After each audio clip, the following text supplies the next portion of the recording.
तमसो मा ज्योतिर्गमय मृत्योर्मामृतंगमय। ओम शांति शांति शांति। विवेक चूड़ामणि कक्षा 62 और 377 नंबर श्लोक को हम अब देख रहे हैं। वैराग्य और बोध के फल की अपने अनुभव के द्वारा प्रशंसा करते हैं। वैराग्य एक तरफ और बोध विवेक अपने अनुभव के द्वारा उसकी प्रशंसा कर रहे हैं। वैराग्यान्न परम सुखस्य जनकम पश्यामि वस्यात्मना। जितेंद्रिय पुरुष के लिए वैराग्य से बढ़कर सुखदायक कोई चीज है नहीं दुनिया में। वैराग्य के बिना आदमी कितना दुख पा रहा है, कितना तड़प रहा है अलग अलग क्षेत्रों में। कोई हमारा अपमान करता है, कोई हमारे को अनावश्यक दबाता है, कोई आदमी अपने अहंकार के कारण से हमारे ऊपर हावी हो जाता है और फिर हम कितने पिसते हैं। उस व्यथा को कैसे हम सुनाएं।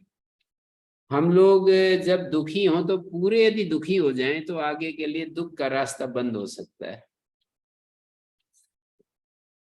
हम दुखी होते हैं तो पूरे दुखी नहीं होते, बस ढूंढते रहते हैं रास्ते कि दिस टू विल पास, ऐसे सोचते रहते हैं ये भी चला जाएगा, ऐसे इंतजार करते रहते हैं। दुख कितनी भयानक चीज है, कितनी कष्टदायक है, दुखी नहीं होते हम। मानी दुख का कोई प्रभाव हमारे दिल के ऊपर कोई पड़ता नहीं है।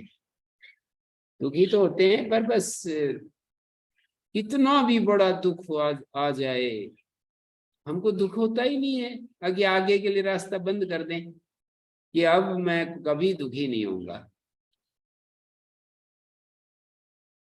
अभी मैं आगे कभी दुखी नहीं होना चाहता। ऐसा किसी का मानस बनता ही नहीं दुखों के आने के बाद भी। इतना कष्टदायक है दुख। दुख को एक प्रमेय पदार्थ गिना है न्याय शास्त्र में भी और योग दर्शन में भी। दुखम एव सर्वम विवेकिना बताया, हेम दुखम अनागतम का। अनागत दुख का इलाज करना चाहिए व्यक्ति को, साधक को, और सब कुछ दुखमय है ऐसा उन्होंने डिक्लेयर किया। और न्याय दर्शन में तो 12 प्रमेय हैं, उनमें से दुख एक प्रमेय ही बता दिया कि ये जानने योग्य चीज है, दुख समझने योग्य चीज है। आत्मा शरीर इंद्रिय अर्थ बुद्धि मन प्रेत्य भाव प्रवृत्ति दोष फल दुख अपवर्ग, ये 12 प्रमेय। आत्म शरीर इंद्रिय अर्थ मन बुद्धि, ये 6 हो गए। 6 करके याद करें तो 12 जैसे आत्मा शरीर इंद्रिय अर्थ मन और बुद्धि। बुद्धि और मन, बुद्धि माने ज्ञान, ज्ञान एक प्रमेय पदार्थ है। बुद्धि माने ज्ञान का साधन, इंस्ट्रूमेंट नहीं कह रहे। बुद्धि के द्वारा जो, मन के द्वारा जो उपलब्धि होती है हमें, उसको ज्ञान, वो प्रमेय पदार्थ है। क्या चीज है ये समझने की बात है। आत्म शरीर इंद्रियार्थ बुद्धि मना प्रेत्य भाव प्रवृत्ति दोष फल दुख और अपवर्ग, 6 हो गए। प्रेत्य भाव प्रवृत्ति दोष फल दुख अपवर्ग, ये 12 प्रमेय पदार्थ हैं। उनमें दुख भी एक प्रमेय। प्रवृत्ति प्रेत्य भाव पुनर्जन्म, प्रवृत्ति माने शरीर वाक, और प्रवृत्ति शरीर वाक प्रवृत्ति। राग द्वेष छूट जाते हैं आचार्य जी, राग द्वेष प्रेत्य भाव फल दुख अपवर्ग कहाँ छूट जाते हैं? मैंने तो 6 बोले। प्रेत्य भाव प्रवृत्ति दोष फल दुख और अपवर्ग। दोष को राग द्वेष कहते हैं। हाँ, ये मेरे ध्यान में नहीं था। गलत हो गया जी, मैं गलत हो गया। ध्यान में बिठाओ। हाँ बैठा दोष, लिया। दोष का मतलब राग द्वेष मोह, तीन दोष कहे हैं। राग द्वेष और मोह, ये तीन दोष कहे हैं। दोषों को समझना है मैं, राग द्वेष मोह को। फल, कर्मों का जो फल होता है सुख दुख, उसको भी समझना है। फल का मतलब कर्म फल, जाति आयु भोग, शुभ और अशुभ फल मिलता है हमें। दुख और मोक्ष, ये भी प्रमेय पदार्थ है। मोक्ष क्या चीज है? प्रमाण के द्वारा इन 12 प्रमेयों को जानना है, प्रमाण के द्वारा। ये प्रमाण के द्वारा नहीं जानते हम, बस ऐसे ही जानते हैं। प्रमाण पूर्वक जानना चाहिए हर चीज को। जब कोई वाक्य सुनने के आए तो उसमें प्रमाण है या ऐसे ही कोई बात आ गई तो उसको भी हम, कोई नौजवान उम्र में कोई कह दे अरे विषयों में कैसा सुख है, तुम ऐसे ही क्यों छोड़ रहे हो, इसको चख करके देखो ऐसे, तो वो जो बोलने वाला है वो बस बिना प्रमाण के ही बोल रहा है कि विषयों में बड़ा सुख होता है। प्रमाण पूर्वक बोलेगा तो यूं कहेगा कि विषयों में दुख होता है। विषयों का जो सुख है वो दुख में बदलने वाला है। तो ऐसे आदमी प्रमाण पूर्वक नहीं ध्यान देता, ऐसे ही चलता रहता है। तो मैं एक बात यहाँ, एक पंक्ति जो पढ़ी ना पहली वाली, कितना अच्छी पंक्ति है। वैराग्या न परम सुखस्य जनकम, वैराग्य से बढ़ करके और सुख की जनक कोई चीज मुझे दिखाई नहीं देती, ऐसा गुरु कह रहा है शिष्य को। वश्यात्मनः, वश्यात्मा को, जो वश्यात्मा होता है, जितेंद्रिय पुरुष होता है, उस व्यक्ति के लिए वैराग्य से बढ़कर सुख की जनक कोई चीज नहीं। वश्यात्मा होना चाहिए, जितेंद्रिय होना चाहिए। जितेंद्रिय नहीं है तो फिर वैराग्य पूरा घटित नहीं होगा और फिर सुख की बजाय खिंचाव तनाव ही रहेगा। वैराग्य आएगा नहीं और अंदर खींचा तान चलती रहेगी। तच्चेत शुद्धतरात्म बोध सहितम स्वराज्य साम्राज्य दुख, तच्चेत शुद्धतर आत्मबोध सहित है। वो वैराग्य यदि शुद्धतर आत्मबोध के सहित है तो स्वराज्य और साम्राज्य का दोहन करने वाला होता है। स्वराज्य और साम्राज्य को देने वाला होता है। धुक माने उसको प्राप्त कराने वाला, दुह प्रपूर्णे। एतद्वारमजस्र मुक्ति युते यस्मात् त्वमस्मात् परम, ये अजस्र निरंतर मुक्ति रूपी युक्ति की प्राप्ति का द्वार है। नित्य मुक्ति रूपी युक्ति तक पहुंचने का द्वार है। इसलिए तू अपने कल्याण के लिए यस्मात्, क्योंकि ऐसा है, ये वैराग्य द्वार है, इसलिए इससे अस्मात् त्वम सर्वत्र परम, इस कारण से, यस्मात् मनी क्योंकि, ये द्वार है अजस्र मुक्ति युते प्राप्ते द्वारम अस्ति, नित्य मुक्ति रूपी युति तक पहुंचने का द्वार है। इसलिए तो अपने कल्याण के लिए सब ओर से नित्य मुक्ति को ही युवती के साथ, युवती के रूप में देख करके कोई मतलब युवती से बचना बड़ा मुश्किल काम है दुनिया में, असंभव के कह दें तो मतलब कोई इसमें अतिशयोक्ति नहीं होगी। और कहते हैं नित्य मुक्ति रूपी युवती कोई चुन लो ना, सारी युवतियां एक तरफ हो जाएं। नित्य मुक्ति रूपी युवती तक पहुंचने का द्वार है। तो अपने कल्याण के लिए सब ओर से अत्यंत स्पृहा रहित होकर, सर्वत्र स्पृहा रहित होकर, सदात्मनि सदा प्रज्ञाम कुरु श्रेयसे, आत्म मंगल के लिए, श्रेय के लिए अपने मन को बनाओ, प्रज्ञा को करो। सदात्मनि माने स्प्रिया रहित होकर ब्रह्म में, सदात्मनि, सदा सदात्मनि यहाँ पर सदा शब्द नहीं है, सदात्मनि, सत जमा आत्मा, सदात्मा। सत होता है सच्चित आनंद, सदात्मनि सदा प्रज्ञाम कुरु, ब्रह्म में सदा अपनी बुद्धि को स्थापित करो, श्रेय से, और इसी से श्रेयस की प्राप्ति होगी। श्रेय कौन है? वही है, निर्विकल्प समाधि में प्रवेश करो।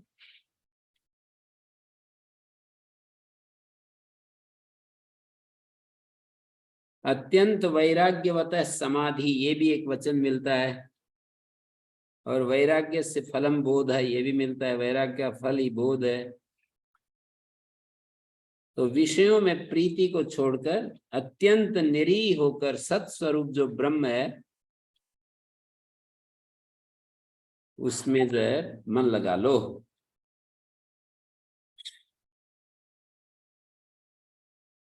आशां छिन्दी विशोपमेषु विषयेष्वेषैव मृत्युश्रिति त्यक्त्वा कुलाश्रमेष्वभिमतिं मुञ्जाति दूरात् क्रिया देहादावसति त्यजात्मधिषणां प्रज्ञां कुरु स्वात्मनि त्वं द्रष्टास्यमलोऽपि निर्द्वयपर ब्रह्मासि यद्वस्तुना। विषमो, नमस्ते आचार्य। हाँ जी, आचार्य जी, ये मुनि शब्द का अर्थ क्या होता है? किसका? मुनि, अभी 2-3 बार पिछले श्लोकों में आया मुनि, जो वानप्रस्थी हो जाते हैं उनका नाम मुनि हो जाता है, तो मुनि का अर्थ क्या है? मननशील मुनि, विचारशील, मननशील। और बृहदारण्यक में मुनि की परिभाषा बहुत ही एक, उसको देखना पड़ेगा वहां। तो ये तो मैंने सामान्य व्याकरण परक अर्थ बता दिया, पर मुनि का एक विशेष अर्थ भी किया है, मुनिर्भवति। मनुर्भव, मनुष्य मननशील बनो, मनुष्य भी मननशील है। नहीं, ये तो एक सामान्य अर्थ है, पर मुनि जी। का एक विशेष अर्थ भी है, बृहदारण्यक में दिया है।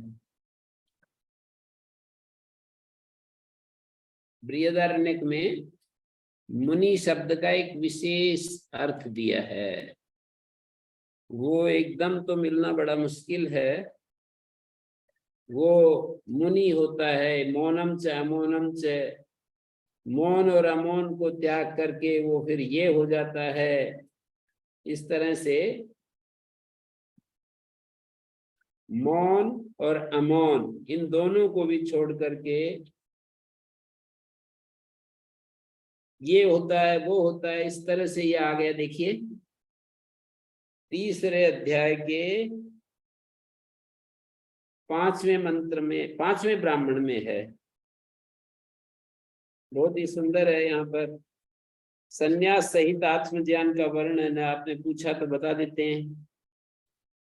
याज्वल्क से कुशीतक के पुत्र कहोल ने पूछा, याज्वल्क से प्रश्न किया कुशीतक का पुत्र कहोल, हे याज्वल्क, ऐसा उसने संबोधन किया। अथैनम कहुला कौशिकी की अपप्रस्याज्वल के इतिहास यदेव साक्षात अपरोक्षात ब्रह्म यात्मा सर्वांतरा तम में व्याचक्ष। जो भी साक्षात अपरोक्ष ब्रह्म है, जो सर्वांतर आत्मा है ना, सबका इनर मोस्ट बीइंग है, सबके अंतरतम, सबके भीतर बैठा है, मेरे प्रति उसकी व्याख्या करो। सर्वांतरा साक्षात अपरोक्षात ब्रह्म यह आत्मा सर्वांतरा तम में व्याचक्ष, उसको मुझे बताओ। एस्त आत्मा सर्वांतरा, याज्वल्क ने कहा यही तो तुम्हारा आत्मा सर्वांतर है, ऐसे इशारा करके उसकी तरफ, छाती की तरफ, कि यही तो तुम्हारा आत्मा सर्वांतर है। तो याज्वल्क से जो प्रश्न कर रहा है ना कहोल, कहोल जो पूछ रहा है, उसने कहा कथमो याज्वल्क सर्वांतरा, याज्वल्क कौन सा आत्मा, जो भी साक्षात अपरोक्षात ब्रह्म है, सर्वांतर आत्मा, तुम मेरे प्रति उनकी व्याख्या करो। उसने ये व्याख्या की, यही, ये तुम्हारा आत्मा ही सर्वांतरवर्ती है, आत्मा के विषय में विशेष विवक्षा होने पर कहोल ने प्रश्न किया। विशेष विवक्षा होने पर कहोल ने तो कौशितके और चाक्रायण के प्रश्न को अभिन्न मानकर आत्मा के विषय में विशेष विवक्षा, आगे इसी तरह का प्रश्न पहले भी कर चुके हैं।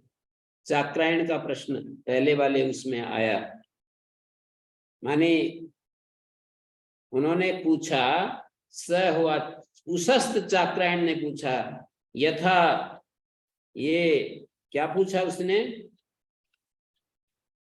उशस्त चाक्रायण का प्रश्न था।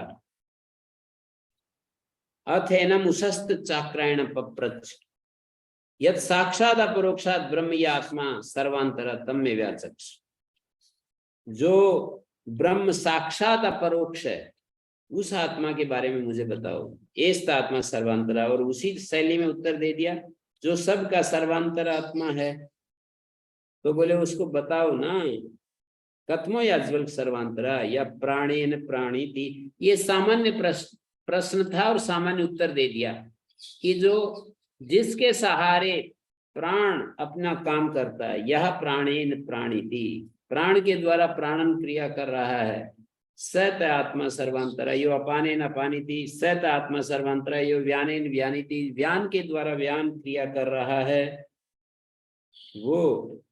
यह उदानेन उदानीति, सत आत्मा सर्वांतरा इस आत्मा सर्वांतर, माने कार्यकरण संघात में जिसे सर्वांतर आत्मा कहना है, कार्य और करण संघात में से जिसको सर्वांतर आत्मा कहना चाहते हो, याज्वल्क ने कहा कि जो मुख नासिका द्वारा संचरण करने वाले प्राण से प्राणन क्रिया कर रहा है, मुख और नासिका द्वारा जो संचरण कर रहा है ना प्राण, उसके द्वारा प्राणन क्रिया, जो विज्ञान में तुम्हारा आत्मा सर्वांत, वही विज्ञान में आत्मा सर्वांतरवर्ती है। जो अपान से अपान क्रिया कर रहा है वही विज्ञान में आत्मा सर्वांतरवर्ती है। जो व्यान से व्यानन क्रिया कर रहा है वही विज्ञान में तेरा आत्मा। यो उदानेन उदानीति, जो उदान से उदानन क्रिया कर रहा है वही विज्ञान में तेरा आत्मा। कार्यकरण संघात से विलक्षण, कार्य शरीर, करण सूक्ष्म शरीर, इंद्रियां, मन, बुद्धि, इनसे विलक्षण जो है सर्वांतरवर्ती है। ठीक है। फिर ये इन्होंने कहा, स हुआ चुशस्त चाक्रायण यथा विब्रूयाद असौ गौरसौ अश्वा इत्येतद्व्यपदिष्टं भवति। आपने तो ऐसी बात कर दी, मानी उशस्त चाक्रायण ने कहा अन्य प्रकार से प्रतिज्ञा की थी, फिर विपरीत भाषण करने लगे।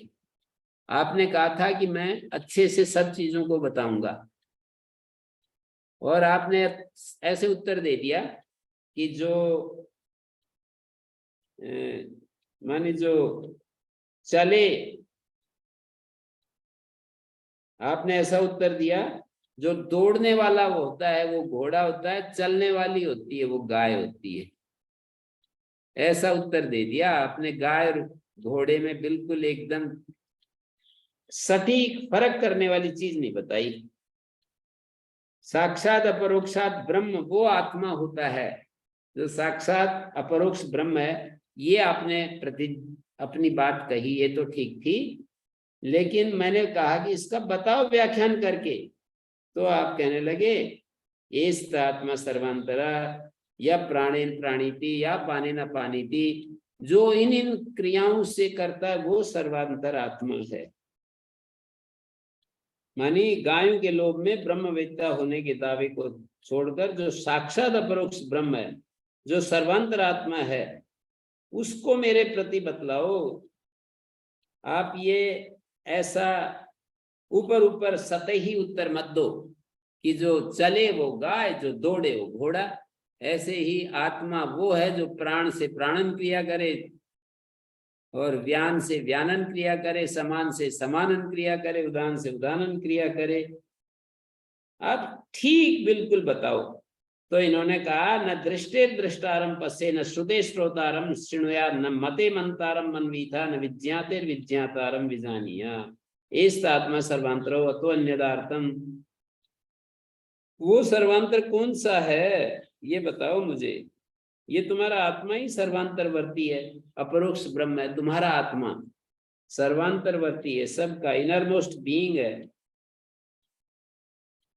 तो याज्वल कहता है वो सर्वांतर, देखिए हे याज्वल, वो सर्वांतर कौन सा है, मेरे को साफ साफ बताओ। जैसे कि ये वृक्ष है, ये घड़ा है, ऐसे लाकर के सामने रखो उसका स्वरूप, कि आत्मा घट की तरह, पट की तरह, मकान की तरह, दीवार की तरह, गाय की तरह, ऐसे बताओ सामने की ये है वो आत्मा। उसके लिंग के आधार पर मत बताओ कि जो चले। आपने जैसे घोड़े को, कोई घोड़ा और गाय क्या होता है, जो चले वो गाय, जो दौड़े वो घोड़ा। आप साक्षात गौशाला में ले जाकर के दिखाओगी ये है गाय, और अश्वशाला में ले जाकर के दिखाओ ये है घोड़ा, अब इन दोनों का फर्क आप देख लो। ऐसे करके मेरे को बताओ कि आत्मा सर्वांतर आत्मा कौन सा है। तो याज्वल्क बोले तुम अंतःकरण आदि के वृत्ति रूप जो दृष्टि है उसके दृष्टा को घटादि की तरह थोड़ी देख सकते हो।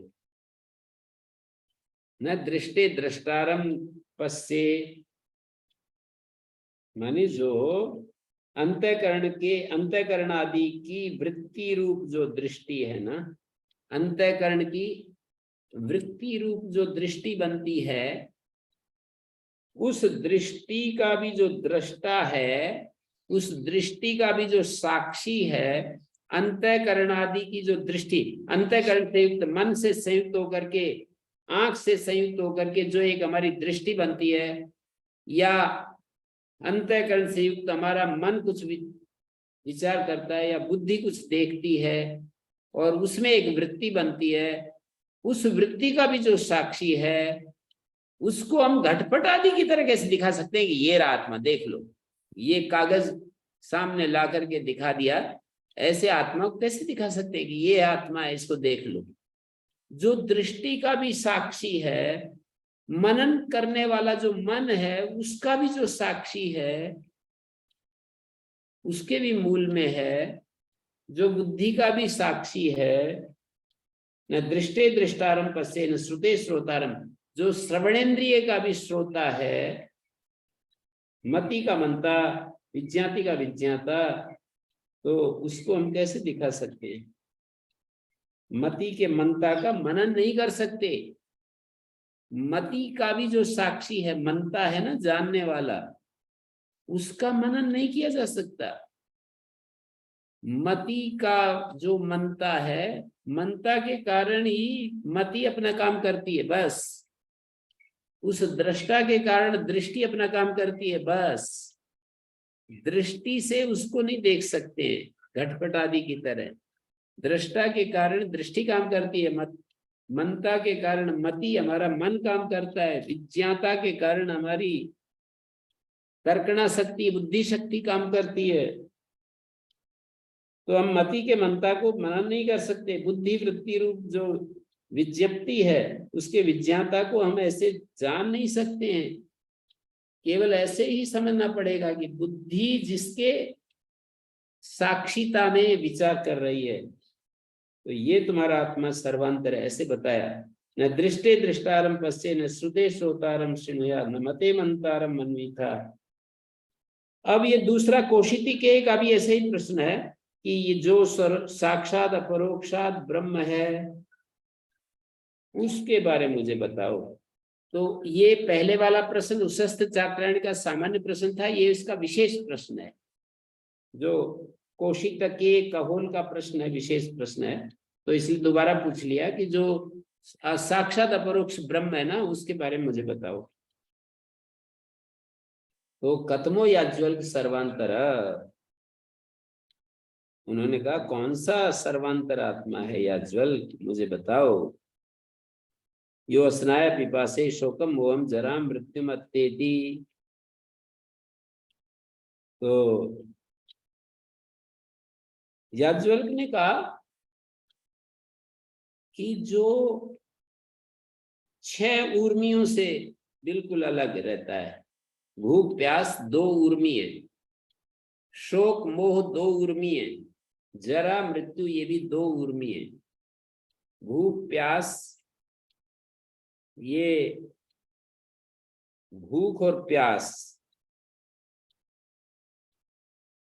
शोक और मोह मन के साथ जुड़े हुए हैं, भूख और प्यास प्राण के साथ, जरा और मृत्यु शरीर के साथ।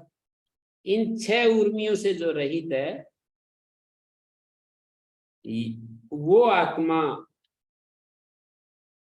एतम वैतम आत्मान विदित्वा। यहाँ जो आगे बात कही है ना, वो है ध्यान देने की। आपके प्रश्न का उत्तर लिख लो आप। 3रे अध्याय का, बृहदारण्यक उपनिषद का 3रा अध्याय 5वां मंत्र में जब देखेंगे जा करके, तो ये कितनी बड़ी चीज कही है। एतम वैतम आत्मान विदित्वा ब्राह्मणा पुत्रे, इसी आत्मा को जो सर्वांतर साक्षात अपरोक्ष ब्रह्म जो आपने पूछा ना, इस आत्मा को जानकर ब्राह्मण लोग पुत्रेष्णा वित्तेष्णा लोकेष्णा से ऊपर उठकर भिक्षाचर्यम चरंती, भिक्षाचरण करते हैं। या ही एक पुत्रेष्णा सा वित्तेष्णा या वित्तेष्णा सा लोकेष्णा उभय देशने होता। एक साधन ऐष्णा है, एक साध्य ऐष्णा है। 3 को 2 में आप वो कर सकते हो, 3 ऐष्णाओं को 2 में बांट करके देख सकते हो। एक साधन ऐष्णा, एक साध्य ऐष्णा है। पुत्रेष्णा वित्तेष्णा और लोकेष्णा उभय देशने होता, दोनों ये ऐष्णा, 2 ये 3 ऐष्णाएं 2 ऐष्णाओं में बढ़ जाती है। तस्मात् ब्राह्मण, यानी जो भी पुत्रेष्णा है वो वित्तेष्णा है, और जो वित्तेष्णा है वो लोकेष्णा है। मानी साध्य साधन वेद से दोनों ऐष्णा ही है। पुत्रेष्णा वही वित्तेष्णा, पुत्रेष्णा साधन ऐष्णा है, वित्तेष्णा साध्य ऐष्णा है। पुत्र अच्छा पुत्र पैदा हो जाए तो खूब धन कमा लेगा वो, और खूब धन कमाएगा तो वो लोकेष्णा की सिद्धि हो जाएगी, लोक में ख्याति बढ़ेगी और सब लोग हमें पहचानेंगे। तो पुत्रेष्णा वित्तेष्णा लोकेष्णा से दूर हटकर भिक्षाचरण करते हैं ब्राह्मण लोग। तस्मात् ब्राह्मण पांडित्यम निर्विद्य बाल्येन तिष्ठासेन, ब्राह्मण पूर्ण रूप से आत्मज्ञान का संपादन कर आत्मज्ञान रूप बल से स्थिर रहने की इच्छा करे। आत्मज्ञान रूपी जो बल है, इससे पांडित्यम निर्विद्य, पांडित्य को जानकर बाल्येन तिष्ठा से आत्मज्ञान रूपी बल से स्थिर रहे। बाल्यम च पांडित्यम च निर्विद्य, और आगे कहा बाल्य और पांडित्य, बल भाव और पंडित भाव, इनको पूर्ण रूप से प्राप्त कर बाल्यम च पांडित्यम च निर्विद्य अथ मुनि, मुनि होता है। मानी आत्मा का जो बल होता है और आत्मा का जो ज्ञान होता है उसको बाल्य और पांडित्य कह रहे हैं। उनको अच्छे से जानकर मुनि होता है। अमौनम च मौनम च निर्विद्यथ ब्राह्मण, और मौन और अमौन इन दोनों को जानकर वो ब्राह्मण होता है। मानी बाल्य और पांडित्य को पूर्ण रूप से प्राप्त कर वो मुनि होता है, और अमौन और मौन को रूप से संपादन करके ब्राह्मणत्व को प्राप्त कर कृतकृत्य हो जाता है। स ब्राह्मणा केन स्यात्, वो किस आचरण से ब्राह्मण होता है? जिस आचरण से भी है हो ऐसा ही लक्षण वाला ब्राह्मण होता है। जिस आचरण से भी हो इसी लक्षण वाला होता है। येन स्यात्, येन केन स्यात्, येन स्यात् तेन ईदृशा एव अतो अन्यदार्थम, इससे भिन्न सब नश्वर है, स्वप्न है, माया है। ततो है कहोला कौशिक, ये कौशिकी के कहोल भी चुप हो गया। तो आपका प्रश्न था कि मुनि क्या है, तो शास्त्रीय भाषा में कह दिया कि जो ब्राह्मण तीनों ऐष्णाओं से ऊपर उठ जाता है वो ब्राह्मण पांडित्यम पुत्रेष्णा लोकेष्णा वित्तेष्णा लोकेष्णा उत्थाय भिक्षाचर्यम चरन्ति, ब्राह्मणा पांडित्यम निर्विद्य बाल्येन तिष्ठासेन। ब्राह्मण पांडित्य को जानकर बल भाव से, आत्म बल के भाव से स्थिर रहे, और बाल्य और पांडित्य को जानकर मुनि हो जाए, और अमौन और मौन को जानकर अथ ब्राह्मणा, अमौन और मौन को जानकर, मौन और अमौन इन दोनों को जानकर, मौन अमौन पूर्ण रूप से संपादन करके ब्राह्मणत्व को प्राप्त कर कृतकृत हो जाता है। स ब्राह्मणा केन स्यात्, वो किस आचरण से ब्राह्मण होता है, किस आचरण से भी हो ऐसा ही लक्षण वाला ब्राह्मण होता है। इससे भिन्न सब नश्वर है, माया है, केवल आत्मा ही नित्य मुक्त है। इस तरह का प्रश्न, तो इसको आप देखना, और कहीं फिर भी प्रश्न रहे तो फिर पूछना कि मौन, ये मुनि क्या है। तो श्लोक नंबर क्या है सर? 5वां। 3, 5 और नंबर 1, 5वां ब्राह्मण है, एक ही मंत्र है उसमें। अच्छा, एक ही मंत्र। ठीक है, धन्यवाद, मैं देख लेता हूँ। आशाम छिंधी विशोपमेषु विषयेषु ऐसा एव मृत्यु श्रुति। विशोपम, विष जैसी जो विषय है ना, उनमें आशा को छोड़ दे। शिष्य को गुरु समझा रहा है। विशोपम, विषयों में जो आशा लगी रहती है ना, उसको त्याग दे। विष के समान विषय हैं, जहर के समान ये विषय हैं। विशोपमेषु विषयेषु आसाम छिंदी ऐसा है मृत्यु श्रुति। यही तो मृत्यु का मार्ग है। कौन सा? आशा लगाए रखना। विशोपम, विषयों में आशा लगाए रखना है, मृत्यु की श्रुति है। श्रुति माने मार्ग। त्यक्त्वा जाति कुलाश्रमेषु अभिमतिम मुंचाति दूरात् क्रिया।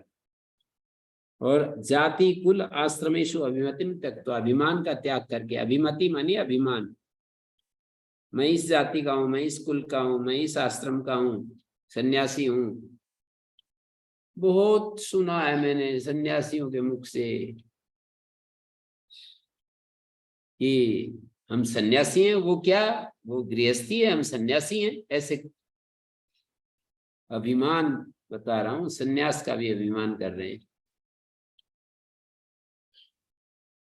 तो त्यक्त्वा जाति कुलाश्रमेषु अभिमतिम, जाति कुल और आश्रमों में जो अभिमति है, अभिमान है, उसको छोड़कर मुंचाति दूरात् क्रिया, क्रिया अति दूरात् मुंच, क्रियाओं को, जो अलग अलग क्रियाएं हैं ना, उनको मुंच अति दूरात्, दूर से ही छोड़ दे। देहादौ असति त्यजात्मधिषणाम प्रज्ञाम कुरुस्वात्मनि। देहादि में जो असत पदार्थ हैं, असति, देहादि जो असत पदार्थ हैं, उसमें आत्म बुद्धि को त्याग दे। देह आदि को हम आत्मा समझते हैं ना, इसमें आत्म बुद्धि को त्याग दे। प्रज्ञाम कुरुस्वात्मनि, अपनी आत्मा में प्रज्ञा करो। प्रज्ञाम कुरुस्वात्मनि, आत्मा में मतलब प्रज्ञा करो। देह आदि असत पदार्थों में आत्म बुद्धि को छोड़कर जो सबका दृष्टा है, निर्मल है, अद्वितीय पर ब्रह्म है। त्वम दृष्टासी अमलोसी निर्द्वय पर ब्रह्मासी यद वस्तुतः, जो कि तुम वस्तुतः दृष्टा हो, अमल हो, निर्द्वय पर ब्रह्म हो। इस कारण से आत्मनि प्रज्ञाम कुरुष, आत्मा में प्रज्ञा, जो शुद्ध बुद्धि, अंतर्मुख बुद्धि है, उसको प्रज्ञा कह रहे हैं। आत्मा में प्रज्ञा को बनाओ। तुम दृष्टासी अमलोसी निर्द्वय पर ब्रह्मासी यद वस्तुतः, वस्तुतः यद वस्तुतः, वस्तुतः तुम जो ऐसे हो, इसमें अपनी प्रज्ञा को लगाओ। वस्तुतः अद्वितीय पर ब्रह्म हो, इसलिए बुद्धि को पर ब्रह्म में लगाओ। समाधि के द्वारा मैं पूर्ण ब्रह्म हूं, ऐसा ज्ञान प्राप्त करो। पूर्ण ब्रह्म, जो कहीं से भी अधूरा नहीं है, कहीं से भी जिसमें दुख नहीं है, कहीं से भी जिसमें रस का अभाव नहीं है, कहीं से भी जिसमें भय नहीं है, ऐसे उस पूर्ण ब्रह्म को का ज्ञान प्राप्त करो। अष्टावक्र गीता में कहा, एको दृष्टासि सर्वस्य मुक्त प्रायोसि सर्वदा। सभी का दृष्टा एकमात्र तुम ही तो हो। एको दृष्टासि सर्वस्य, तुम ही तो सबके दृष्टा हो एकमात्र, ऐसे कहा। एको दृष्टासि सर्वस्य मुक्त प्रायोसि सर्वदा। सर्वदा मुक्त प्राय हो, सर्वदा मुक्त हो। तेरे बंधन का कारण यही है कि अयम एव हि ते बंधो द्रष्टारम पश्यसि इतरम द्रष्टारम पश्यसीतरम। माने अयम एव हि ते बंधो, यही तुम्हारा दोष है, बंध है कि इतरम द्रष्टारम पश्यसी, दूसरे किसी देखने वाले को ढूंढ रहे हो, अपने से भिन्न किसी अन्य दृष्टा को देख रहे हो। यही तुम्हारा दोष है, अज्ञान के कारण। मतलब कस्तूरी मृग और ढूंढे बाहर। कस्तूरी का जो कस्तूरी मृग होता है ना, नाभि में सुगंध है और ढूंढ रहा है बाहर। तुम निर्मल हो, देह आदि मल युक्त है, तुम तो उन मलों से रहित होने के कारण निर्मल हो। तुझमें और ब्रह्म में कोई भेद नहीं है, तुम द्वैत रहित द्वितीय पर ब्रह्म परमात्मा हो। ब्रह्म में प्रतिज्ञा करो, मैं पूर्ण ब्रह्म हूं। ध्यान विधि क्या है अब बता रहे हैं। लक्ष्ये ब्रह्मणि मानसं दृढ़तरं संस्थाप्य बाह्येन्द्रियं स्वस्थाने विनिवेश्य निश्चल तनुश्चोपेक्षते स्थितिं ब्रह्मात्मैक्यमुपैत्य तन्मयतया चाखण्डवृत्त्या निशं ब्रह्मानन्दरसं पिबात्मनि मुदा शून्यैकिमन्यैर्भ्रमैः देह स्थितम् लक्ष्ये ब्रह्मणि मानसं दृढ़तरं संस्थाप्य बाह्येन्द्रियं स्वस्थाने विनिवेश्य निश्चल तनुश्चोपेक्ष देह स्थितिम। शरीर की स्थिति की ओर ध्यान न देकर देह स्थितिम उपेक्ष, देह स्थिति की तरफ ध्यान न देकर प्रारब्धम पुष्यति वपु, प्रारब्ध शरीर का अपने आप पोषण करता रहता है। ऐसा आचार्य ने 280 नंबर श्लोक में कहा था, प्रारब्धम पुष्यति वपु। निश्चय करके देह की स्थिति और उसकी पुष्टि आदि में अभिमान को छोड़कर निश्चल शरीर वाला होकर स्थिर सुखम आसनम, निश्चल होकर सुख पूर्वक बैठने का नाम आसन है। लक्ष्य ब्रह्मणि मानसम दृढ़तरम संस्थाप्य बाह्येन्द्रियं स्वस्थाने विनिवेश्य निश्चल तनु, निश्चल तनु मानी एकदम स्थिर शरीर वाला होकर, उसको आसन कहा जाता है ना। तो निश्चल तनु है वो सुखासन में बैठकर ज्ञानेन्द्रिय कर्मेंद्रिय बाह्य इंद्रियों को अपने अपने गोलक में स्थापित कर दो। स्वस्थाने विनिवेश्य बाह्येन्द्रियम, अपने स्थान में स्व स्थान में अपने अपने गोलक में बाह्य इंद्रियों को स्थापित कर दो। मतलब गोलक में यदि इंद्रियों को रख देंगे तो फिर वो क्या देखेगी, क्या सुनेगी, क्या चखेगी, क्या, बस अपने गोलक में रख देंगे ना। तो आंख को गोलक में रख दो, आंख तो देख नहीं सकती अब कुछ भी। कान को गोलक में रख दो, कान तो सुन नहीं सकता है। रसना को गोलक में रख दो, रस नहीं ले सकती है। ऐसी स्थिति अपनी करो। मतलब फिर क्या करना है तो कह रहे हैं, लक्ष्य ब्रह्मणि दृढ़तरम मानसम संस्थाप्य। लक्ष्य जो ब्रह्म है उसमें अपने मन को दृढ़ता से स्थापित करके, स्थिर करके, चित्त को अपने लक्ष्य, मानसम मनि चित्तम, अपने लक्ष्य ब्रह्म में दृढ़ता से स्थिर करके, लक्ष्य ब्रह्मणि दृढ़तरम संस्थाप्य, अपने मानस को दृढ़तर स्थापित करके, ब्रह्मात्म ऐक्यम उपैक्य तन्मयतया, ब्रह्म और आत्मा के ऐक्य को प्राप्त करके तन्मय होकर अखंड वृत्त्यानिशम, अखंड वृत्ति से, अनिशम माने रात दिन, ब्रह्मानंद रस पिबात्मनि मुदा, ब्रह्मानंद रस का पान करो अपने ही भीतर, शून्य की मन्य भ्रमई, अन्य जो भ्रम है ना उनसे क्या लेना, जो शून्य रूप है, अनात्म फल रहित अन्य भ्रांतियों से क्या लाभ है। शून्य किमन्य भ्रमई, अन्य अन्य भ्रमों से क्या होगा। जीव और ब्रह्म की एकता का साक्षात्कार करके निरंतर अखंड वृत्ति से अहर्निश आत्मा से ही आनंद पूर्वक ब्रह्मानंद रस का प्रेम पूर्वक पान करो। ब्रह्मानंद रसम पिब आत्मनि, अपनी आत्मा में ही ब्रह्मानंद रस का पान करो। शून्य ही अन्य ही भ्रम ही किम, अन्य जो शून्य ब्रह्म है उनसे आपको क्या लेना देना।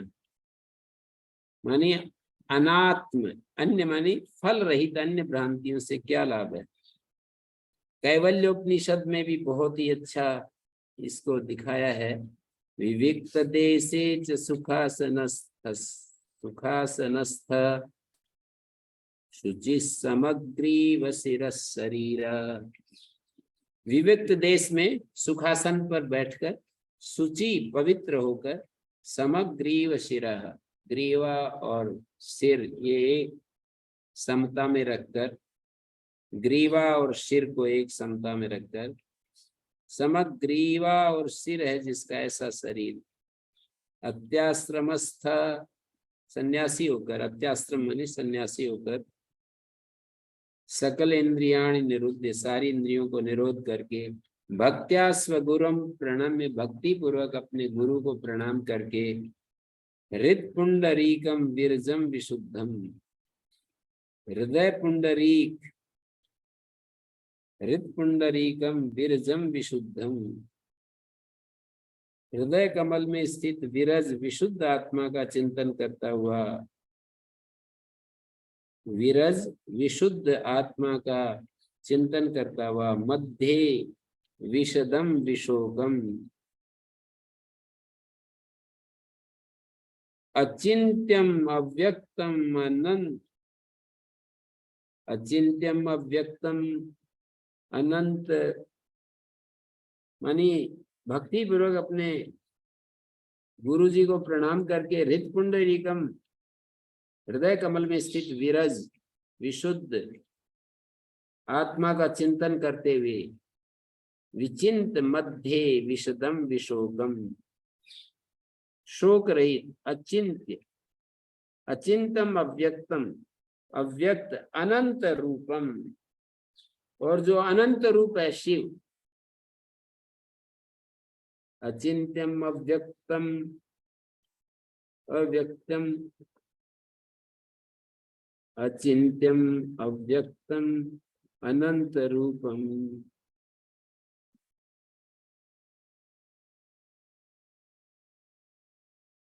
अनंत रूपम,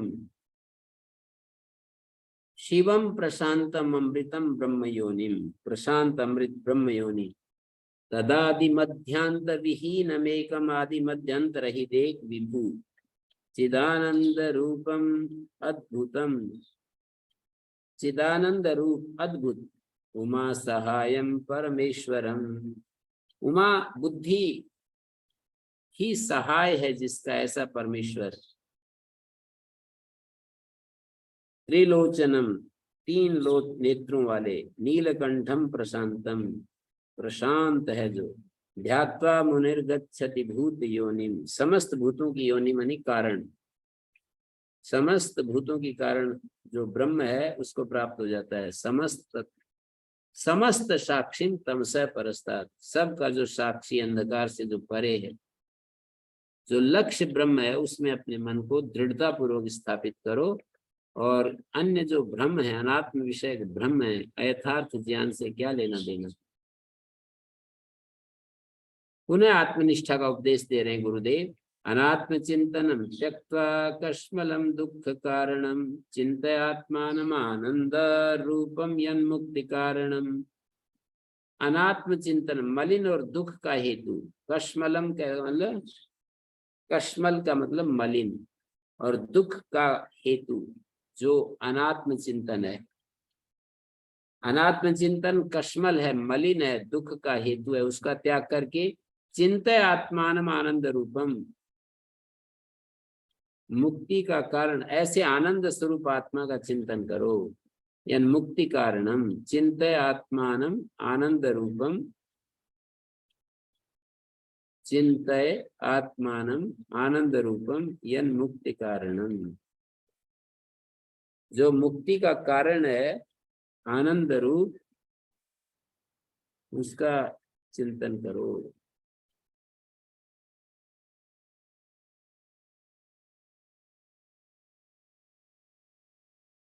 दुख की आत्यंतिक निवृत्ति, निरति से आनंद, मुक्ति का जो हेतु है आत्मा, उसको, उस आत्मा का चिंतन करो। अनात्म चिंतन छोड़कर आत्म चिंतन में आरूढ़ हो जाओ, जो मुक्ति का कारण है। चिंते आत्मानम आनंद रूपम, आत्मा जो आनंद स्वरूप है उसका चिंतन करो। आत्मचिंतन का प्रकार बता रहे हैं आगे। एष स्वयं ज्योतिरशेष साक्षी विज्ञान कोशे विलसत्यजस्रम लक्ष्यम विधाये नमसद विलक्षण मखंड वृत्त्यात्मतयानुभावये। ये स्वयं ज्योति जो परमात्मा है, ऐसा स्वयं ज्योति अशेष साक्षी, ये जो स्वयं ज्योति है परमात्मा सबका जो साक्षी है, विज्ञानमय कोश में जो शोभित होता है, विज्ञान में जो कोश है उसमें जो शोभित होता है ये आत्मा। हमारा जो विज्ञान में कोश है ना, बुद्धि, हृदय में कोश, हृदय में जो है, हृदय मानी बुद्धि, बुद्धि में विलसती अजस्त्रम, निरंतर जो शोभित होता है। कौन? स्वयं ज्योति परमात्मा अशेष साक्षी, सबका जो साक्षी बना हुआ है। लक्ष्यम विधाय न असत विलक्षण, असत विलक्षण, उसको लक्ष्य बनाकर जो असत से विलक्षण है, असत पदार्थ तो जाने जाते हैं, वो इनसे विलक्षण है, जो जानने वाला है असत विलक्षण। असत पदार्थ जाने जाते हैं, जानने में आते हैं, वो इनसे विलक्षण है, भिन्न है। असद विलक्षणम अखंड वृत्त्यात्मतयानुभावये। असत पदार्थों से विलक्षण इस परमात्मा को नित्य लक्ष्य बनाकर अखंड वृत्ति के द्वारा आत्म रूप से इसका अनुभव करो। अखंड वृत्ति से इसका अनुभव करो। अखंड वृत्त्यात्मतयानुभावये, अखंड वृत्ति से उसका अनुभव करो। एनम असद विलक्षणम, मानी असत पदार्थों से विलक्षण इस परमात्मा को अपना नित्य लक्ष्य बनाकर अखंड वृत्ति के द्वारा, मतलब बीच में कोई दूसरी चीज ना आए, इसको अखंड वृत्ति कहते हैं। जैसे अभी मैं परमात्मा के शुद्ध स्वरूप का ध्यान कर रहा हूँ, चैतन्य स्वरूप का, और बीच में गाय ध्यान आ गई, बीच में खेत ध्यान आ गया, बीच में कोई मित्र याद आ गया, बीच में कोई काम याद आ गया, बीच में कोई किसी ने मेरा अपमान कर दिया था वो याद आ गया, किसी ने सम्मान कर दिया वो याद आ गया। याद आने की श्रृंखला एक के बाद एक चलती रहती है। तो उसको त्याग करके जो अखंड वृत्ति जो है ना, वो होती है जब कोई भी चीज, दूसरी चीज याद ना आए। और याद ही नहीं, भविष्य की कोई कल्पना, मनोराज्य भी आता रहता है कि मैं ऐसे करूंगा, वैसे करूंगा, ऐसे ध्यान करूंगा, ऐसे मौन रहूंगा, ये मनोराज्य भी आता रहता है। ये भी नहीं, अखंड वृत्ति तो, अखंड वृत्ति में ये भी अलग हो जाएगी। मानी भूतकाल की जो स्मृति है और भविष्य की जो कल्पना है, मैं उनके पास जाऊंगा, वहां ये करूंगा, कई कई मतलब बहुत सारी कल्पनाओं में समय जाता रहता है व्यर्थ ही। अखंड वृत्ति से हटकर योजना में कि मैं तो कभी न कभी तो वहां पर जंगल में रहूंगा, वहां पर कोई भी विघ्न नहीं होगा, शांति विघ्न वहां भी मिले पाएंगे जरूर। पर मन को अच्छा लगता है ऐसा सोचने में कि मैं ऐसा करूंगा, बिल्कुल शांत रहूंगा, कोई भी मेरे को विचार नहीं आएगा, ऐसे ऐसे। अखंड वृत्त्यात्मतया अनुभावय, आत्म रूप से उसका ध्यान करो। वृत्ति के अखंडत्व का प्रतिपादन करके बता रहे हैं, एतमिच्छन्नया वृत्त्या प्रत्यांतर शून्यया उल्लेखयन् विजानीयात् स्वस्वरूपतया स्फुटम्।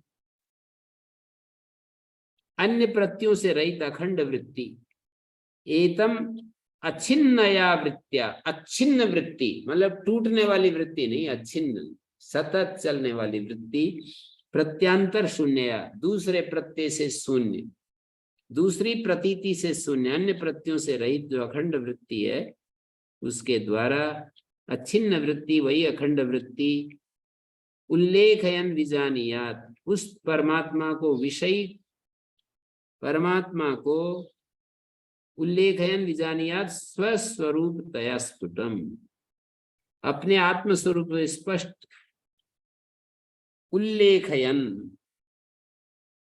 अन्य प्रत्ययों सहित आत्म प्रत्यय होने पर भी उसकी निरंतरता बनी रहनी चाहिए। मैं ब्रह्म हूं, ऐसी वृत्ति की अखंडता ही साक्षात्कार का कारण है। मैं ब्रह्म स्वरूप हूँ। आर्य समाजियों को ये ना हजम हो तो फिर अहम ब्रह्मस्थोस्मि, मैं ब्रह्म में स्थित हूँ, मैं ब्रह्म में स्थित हूँ, मैं ब्रह्म में स्थित हूँ, अहम ब्रह्मस्थोस्मि, अहम ब्रह्मस्थोस्मि। पर ये द्वैत बना रहता है, इससे मैं ब्रह्मस्थ हूँ ये द्वैत बना रहता है। मैं ब्रह्म स्वरूप हूं ऐसा यदि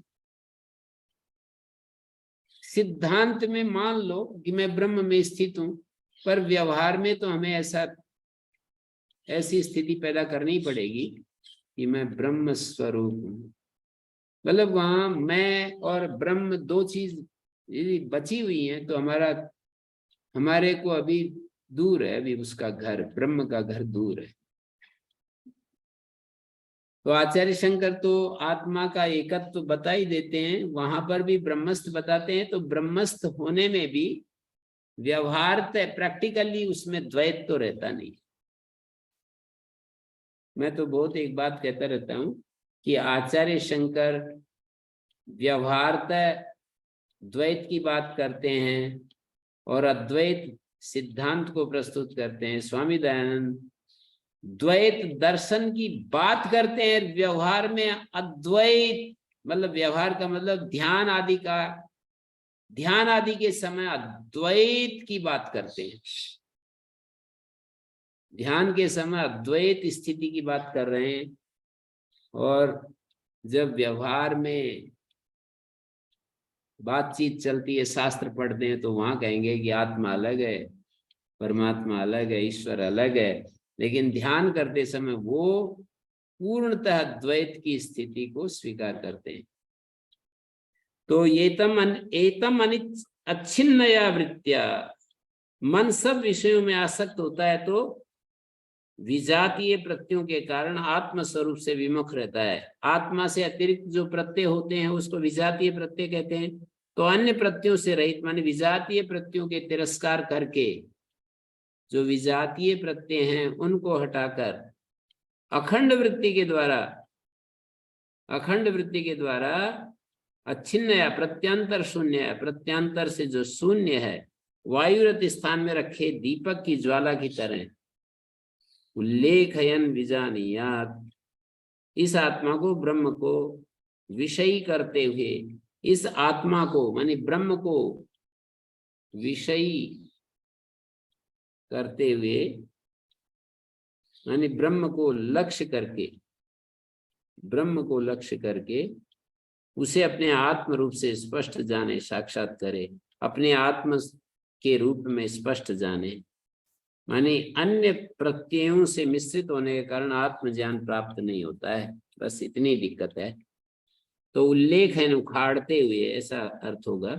स्वस्वरूप तया स्फुटम विना, अपने स्वरूप के रूप में उसको स्पष्ट समझें।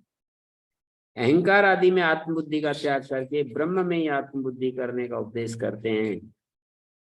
अत्र आत्मत्वं दृढ़ीकुर्वन् अहमादिषु संत्यजन् उदासीनतया तेषु तिष्ठेत् घटपटादिवत्। इस परमात्मा में आत्म भाव को दृढ़ करता हुआ और अहंकार आदि में आत्म बुद्धि को छोड़ता हुआ, परमात्मा में अत्र आत्मत्वम दृढ़ीकुर्वन्, परमात्मा में आत्मभाव को दृढ़ करता हुआ, अहमादिषु संत्यजन, और अहंकार आदि में आत्म बुद्धि को छोड़ता हुआ, घटपट आदिवत, घट और पट आदि के समान उन अहंकार आदि विषयों में उदासीन भाव से रहे। उदासीन तया तेषु तिष्ठेत, उदासीन भाव से उनमें रहे। घटपट आदिवत, घटपट आदि की तरह, घट घड़ा पट वस्त्र आदि के समान अहंकार आदि विषयों में उदासीन भाव से रहे। अध्यात्म उपनिषद एक पुस्तक है, उसमें भी ये श्लोक आया है। मुमुक्षु को क्या करना है ये बताना चाहते हैं कि निरंतर आत्मनिष्ठा को दृढ़ करने का प्रयास करना है। आत्मत्वम दृढ़ीकुर्वन्, आत्म भाव को, आत्मत्व आत्म भाव को दृढ़ करना है। तो ये कहा परमात्मा में आत्म भाव को दृढ़ करता हुआ, अहम आदि सुसंतजन, परमात्मा में आत्म भाव दृढ़ करते हुए और अहम आदि में त्याग करते हुए, आत्म भाव को दृढ़ करते हुए, यानी अनंत अखंड अपरिच्छिन्न अजर अमर जो परमात्मा है वो मैं ही तो हूं, अखंड रूप और अनंत रूप, अपरिच्छिन्न अजर अमर जो परमात्मा है वो मैं ही हूं, वही मेरा वास्तविक स्वरूप है। ऐसा निश्चय हम करते हैं। अहमादि सुसंत्यजन, और परिच्छिन्न मरण धर्मा शरीरधारी कर्ता भोक्ता, इन सब में आत्म भाव का त्याग करता हुआ, परिच्छिन्न हूं मैं, अभी ऐसा सोचते हैं हम, परिच्छिन्न, देखो इस शरीर के साथ हमारा लेखा जोखा है, मरण धर्मा हूं, शरीरधारी हूं, तो कर्ता भोक्ता, तो मैं परिच्छिन्न मरण धर्मा शरीरधारी अपने को अनुभव करता हूं, वो वास्तव में मेरा स्वरूप है नहीं। परमात्मा और आत्मा का श्रुति और आचार्य के द्वारा एकत्व को जानकर, श्रुति से और आचार्य उपदेश से आत्मा और परमात्मा के एकत्व को जानकर उसी को दृढ़ करते हुए, दृढ़ीकुर्वन्, एकत्व को जानकर उसी को दृढ़ करते हुए, अहंकार आदि में आत्म बुद्धि को छोड़ते हुए, अहंकार आदि में आत्म बुद्धि को छोड़ते हुए, यानी आत्मा से व्यतिरिक्त अहंकार, मन, बुद्धि, प्राण, शरीर आदि जितने भी पदार्थ हैं, आत्मा के अलावा अहंकार, मन, बुद्धि, शरीर, इंद्रियां, जितने भी पदार्थ हैं, प्राण है, इच्छाएं हैं, कर्म है, उन सब में जो आत्म बुद्धि हो जाती है, अनित्य मानकर उनको त्यागते हुए, उनके त्याग के बाद क्या करें, तो कह रहे हैं ज्ञान होने पर यद्यपि संसार का नाश हो जाता है, ज्ञान होने पर संसार तो नष्ट हो जाता है, पर नाश स्वरूप से नहीं होता है, माने उसकी प्रतीति तो होती है, किंतु अज्ञान अवस्था में जैसी वो सत्य प्रतीति हो रही थी ना, वैसी नहीं होती है। ऐसे होती है जैसे सांप की केंचुली बाहर पड़ी है, सांप को कोई कष्ट नहीं देती, जब तक लिपट रही थी तब तक बड़ा कष्ट देती है वो। सांप से जब अलग हो गई तो कोई कष्ट नहीं देती। रज्जू जैसे बांधने का काम करती है, लेकिन जल जाए तो रस्सी तो दिखाई देती है पर बांध नहीं सकती है। तो ऐसे ही यहाँ पर कहना चाह रहे हैं कि जैसे सत्य प्रतीत होती थी, नाश मतलब ज्ञान होने पर संसार का नाश हो जाता है, किंतु वो नाश स्वरूप से नहीं होता। उसकी प्रतीति तो होती है, किंतु अज्ञान अवस्था में जैसे वो सत्य प्रतीत होती, उस प्रतीति का माने जगत की सत्ता का नाश हो जाता है।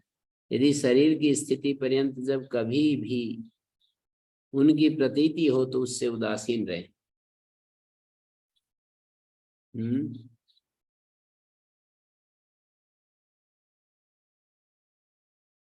उसकी प्रतीति तो होती है, किंतु अज्ञान अवस्था में जैसी वो सत्य प्रतीति होती थी, उस प्रतीति का माने जगत की सत्ता का नाश हो जाता है।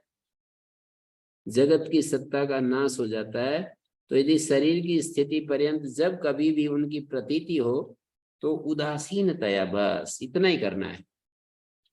जब प्रतीति आ जाए तो उदासीन रहें बस। वैसे तो स्वरूपतः नष्ट नहीं होती ना चीजें, शरीर मन बुद्धि इंद्रियां स्वरूपतः थोड़ी ज्ञान होने के बाद एक ये बिल्कुल खत्म हो जाएंगी, स्वरूपतः नष्ट नहीं होती, बनी रहती हैं। तो जब जब इनके प्रति ध्यान जाए तो उदासीनता धारण किए रहे, बस इतना ध्यान देना है। तो दृष्टांत है, घट और पट में जैसे व्यक्ति उदासीन रहता है, माने अन्य व्यक्ति के घट और वस्त्र आदि में, अन्य के वस्त्र आदि में, अन्य के पदार्थ में जैसे आदमी उदासीन रहता है, दिखते हैं पर उदासीन रहता है। मनुष्य उनसे प्रयोजन नहीं है ना। समझदार आदमी को दूसरे के घर, दूसरे की गाड़ी, दूसरे का मोबाइल, इससे क्या लेना देना, जैसे उदासीन रहता है, क्योंकि उससे कोई प्रयोजन नहीं है। वो नष्ट हो या सुरक्षित हो, ऐसा उभयविध चिंता से रहित होता है, सुरक्षित रहे या नष्ट हो जाए। तो अहंकार आदि जो अनात्म पदार्थ है, उनके विषय में मुमुक्षु को उदासीनता धारण करनी है। अपना जो अहंकार, मन बुद्धि इंद्रियां शरीर, इसके प्रति उदासीनता धारण करनी है। जो व्यक्ति जिस पदार्थ से उदासीन होता है उसमें वो वस्तु राग द्वेष उत्पन्न नहीं कर सकती। ये शास्त्री जी जो बोल रहे थे ये करना है। जो व्यक्ति जिससे उदासीन रहता है, जो व्यक्ति जिस पदार्थ से या जिस वस्तु से, जिस संबंध से उदासीन हो जाए, तो उस व्यक्ति में वो चीज वस्तु राग द्वेष पैदा नहीं करती। उदासीन होकर के देखो। तो राग द्वेष के अभाव में पदार्थ बंधन का कारण नहीं हो सकेगा। तो शरीर आदि में भी अहंकार हो रहा है, उससे उदासीन हो जाए। जब जब अहंकार आए उदासीन हो जाए। तो शरीर आदि के संबंध से जो जो राग द्वेष हो, तो उससे उदासीन होते जाएंगे, मुक्ति मिलती जाएगी, भवबंधन से मुक्त हो जाएंगे। आत्मदृष्टि, कल हम इसको, कल नहीं परसों भी नहीं, कल शनिवार है, तो कल सबको मैं कह रहा हूं, कल परसों 2 दिन छुट्टी रहेगी। परसों तो सत्संग है 3 बजे, तो रात्रि के समय फिर 8 से 9 गुण विवेचन हमारा चल रहा है। तो कल तो अवकाश में रहेंगे। ओम शांति शांति शांति।